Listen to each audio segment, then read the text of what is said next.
A recent study by Institute for Health Metrics and Evaluation Project found the number of women smokers in India has increased from 5.3 million to 12.2 million within about 3 decades.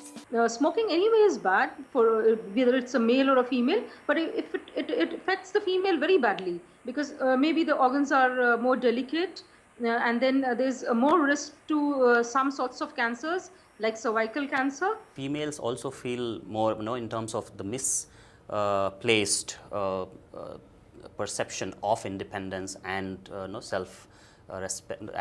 I don't know how to put it in that context, but that is the way, and I think more and more females in the urban and even the rural areas are taking up smoking. There are violations, and you see lead actresses in India as well smoking, and both in terms of, as you're saying, that in a tough role or even at a not so tough role, but they want their lead actresses to smoke. With females, if you look at the trend, so male smokers, they have reduced 10%.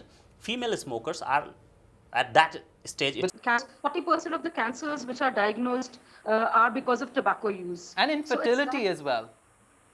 Sorry? And infertility as well. So there's a much infertility larger also. danger. It not only causes cancer, it causes a lot of other harms. One is the heart disease, it causes a lot of heart problems and infertility, of course. We have a very, I think, progressive health minister who is very receptive to things like this. He himself is a doctor, so he knows. He's a neck and eye surgeon, so he knows what the problem is and where the problem is, and he has written to the finance minister as well. So I think there's a positive movement in the government.